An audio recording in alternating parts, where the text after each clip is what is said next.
Welcome to the deep dive. We're jumping straight into a really significant situation that's been unfolding lately. Yeah, it involves the Secretary of Defense, Pete Hegseth, and his use of the Signal messaging app. Specifically discussing some pretty sensitive military details. We're talking about a U.S. airstrike in Yemen.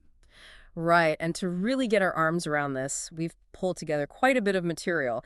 News reports from places like the AP, CBS News, Newsweek, Al Jazeera. We've also got Hegseth's own statements, some background info from Ballotpedia, and even a Reddit thread. Yeah, that Reddit thread gives a fascinating glimpse into, how the military community itself might be seeing this. So our goal here isn't just to rehash the headlines. We want to really understand the timeline, what exactly was shared, how different people are reacting, and maybe the bigger picture implications. Okay, so where do we start? The initial spark seems to have been this first Signal chat group, right? That's the one. It apparently included some big names in the Trump administration, Hegseth, obviously, but also Vice President Vance, National Security Advisor Waltz. And the really strange part, the twist, is how it even came out. Jeffrey Goldberg, he's the editor-in-chief of The Atlantic. Yeah. He somehow got added to the group. Accidentally, it seems. Wow, imagine being added to that chat by mistake. So it was in that group that Hegseth supposedly first shared details about this Yemen airstrike back in March. That's what the reporting suggests, yeah. Yeah? The Atlantic mentioned details about specific weapon systems, the timing they were looking at for the operation against Houthi militants. Okay, but Hegseth pushed back on that part, didn't he? He did. Pretty strongly. Yeah. His line has consistently been that, okay, maybe there was discussion, but no classified information, no actual war plans were shared in that chat, especially not with a journalist present. Right, so that's kind of layer one, the chat with the journalist accidentally included. But then things got more complicated. They really did, because then we found out about a second Signal chat. Another one? Yeah, another one, apparently created by Hegseth himself. It was reportedly called Defense Team Huddle, kind of an informal name. Team Huddle. Okay. And who was in this one? Well, this is where it gets particularly interesting. It was a larger group, about 13 people, and the list includes his wife, Jennifer. Who used to be a Fox News producer, right? But no official Pentagon role now. Exactly. And his brother, Phil Hegseth, who does work at the Pentagon. He's a DHS liaison and senior advisor there. And get this, his personal attorney, Tim Parlator. His personal lawyer. In a Defense Team Huddle chat. Along with others, yeah. So a mix of official and, personal connections. Okay, it's definitely raising eyebrows. So what was shared in this chat, this Team Huddle? This is the core issue now. Sources are saying he shared similar details about that same March airstrike in Yemen. Similar how? Well, specifically, things like flight schedules for the F-18 Hornets that were tasked with the strike, really specific operational details. Flight schedules, wow. And when was this shared? These messages were apparently sent around March 15th, so right around the same time the discussions were happening in that first chat we mentioned, the one Goldberg was in. Okay, so we have operational details like flight times being shared on Signal. Which brings us to the big question. Signal itself. It's a commercial app. It's encrypted, sure, but... But it's not authorized for sensitive or classified national defense information, right? That's what our sources emphasize. Precisely. There are very specific, rigorous protocols and security standards for handling that kind of information. Think secure networks, specific classifications, audit trails. Signal just isn't part of that authorized system. It's like using, WhatsApp for nuclear codes. Maybe a bit of an exaggeration, but you get the idea. Right. The platforms have to be vetted and approved for specific levels of classification. Signal hasn't gone through that process for this kind of use.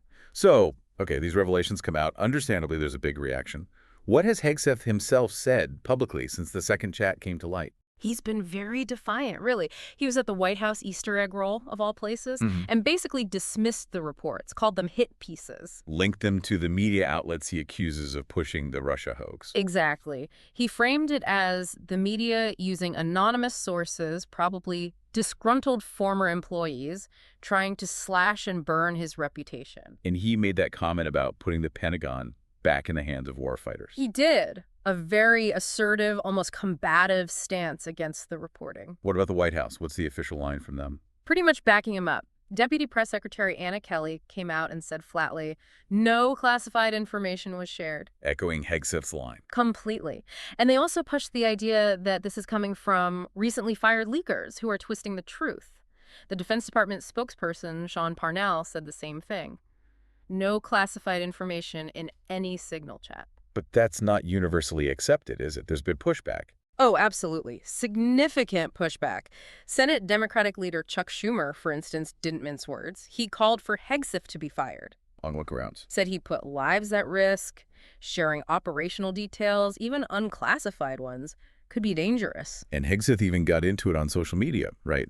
Responding to criticism. Yeah, there was an exchange at the Democrats' account. He brought up policy changes at DOD regarding illegals, trans, and DEI, saying they were no longer allowed. That kind of fueled the fire online. You could see it in the Reddit comments, too. And President Trump, what was his take? He seemed to dismiss it, too, called the reports the same old stuff from the media. So a pretty united front from the administration, publicly at least. Interesting. Now, all this is happening while there seems to be some turmoil within the Pentagon itself, personnel changes. That's a really key part of the context here, yeah. 4 officials, people seen as being in Hegseth's inner circle, have recently left the Pentagon. Departed why? Well, it's happening amid this wider investigation into information leaks within the Pentagon, so the timing is notable.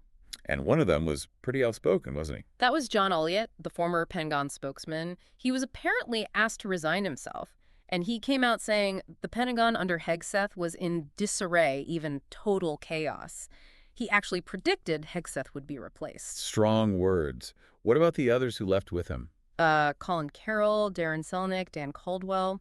They put out a joint statement. They claimed they were facing baseless attacks and hadn't even been told what specific investigation they were supposedly part of. So conflicting stories there. Meanwhile, Hegseth's own chief of staff. Joe Casper. Right. He had apparently already requested an internal probe into unauthorized disclosures. He even suggested using polygraph tests. Polygraphs. Wow. So there's definitely an internal hunt for leaks happening alongside this external controversy. Absolutely. And it's not just internal now. The whole Signal issue has prompted an official investigation. By who? The Pentagon's acting inspector general. They've formally opened an investigation into Hegseth's use of Signal and the sharing of these plans. And this was prompted by a direct request from the Senate Armed Services Committee leadership, that's Chairman Roger Wicker, a Republican, and Ranking Member Jack Reed, a Democrat. Bipartisan request. What did they say? They jointly expressed grave concerns about Hegseth's ability to, maintain trust and confidence in his job. Senator Reed was particularly public about these concerns. Okay, maybe we should just quickly touch on Hegseth's background. It might add some context. Sure. Before this role, he was probably best known as a Fox News contributor, an author. He also has military service, National Guard officer, deployments to Guantanamo, Iraq, Afghanistan. Educated at Princeton and Harvard, right? Yep, Princeton undergrad, politics, and then a master's in public policy from Harvard. He was also involved in veterans advocacy groups like Vets for Freedom and Concerned Veterans for America. And his confirmation as Secretary of Defense wasn't exactly smooth sailing, was it? No, it was very close. 51-50 in the Senate back in January 2025. Vice President Vance had to cast the tie-breaking vote. And there were some past allegations mentioned during confirmation. Yeah, media reports brought up some past misconduct allegations, which he consistently denied at the time and since. Okay, so bringing it back to these Signal chats, what's the core worry from security experts and officials about sharing this kind of info? It really boils down to operational security, OPSC, and potentially endangering personnel. Even if it's not technically classified? Well, that's part of the debate, but multiple officials, both former and current, has pointed out that details like specific aircraft, flight times, targets, even if not formally stamped classified, sharing them beforehand gives adversaries potential insight. Insight they could use to counter the strike, or worse. Or endanger the pilots or crews involved, and doing it on an unsecure commercial app like Signal just magnifies those risks enormously. It bypasses all the established secure channels meant to protect this stuff. And you mentioned the Reddit thread showing this concern might be shared lower down the ranks, too. Yeah, at least in that particular forum, which seemed to have Navy-connected folks, you saw comments expressing unease, criticism about professionalism, about leadership judgment. It suggests this isn't just a D.C. bubble issue. And finally, you mentioned betting odds. Just an interesting side note, really. But reports indicate the betting markets, the ones that track political futures, have shown increased odds on Hegseth leaving his post soon. Make of that what you will, but it shows a perception of vulnerability. Okay, so let's try and wrap this up. We have Secretary Hegseth under fire, again, for sharing details about a Yemen strike on signal. This time, the group included family, his lawyer. Right. It follows that earlier incident with the journalist, and now there are formal investigations underway, calls from senators for him to be fired. All while there's internal drama at the Pentagon, departures, Yeah. leak investigations, conflicting accounts about what was shared and whether it was appropriate. Exactly. It's a complex picture, highlighting the tension between communication needs and the absolute imperative to protect sensitive national security information. Which leads us to a final thought for you, our listener. In this digital age, communication is instant. It feels informal sometimes, doesn't it? So, where should the lines be drawn, and how do we enforce them when we're talking about operational details that impact national security, impact lives? What are the non-negotiable responsibilities for leaders here, especially regarding secure comms, and how should we judge situations where those practices seem to have been, well, ignored? It really throws technology, security, leadership, and accountability into sharp focus. Something to think about. Thanks for joining us for this deep dive.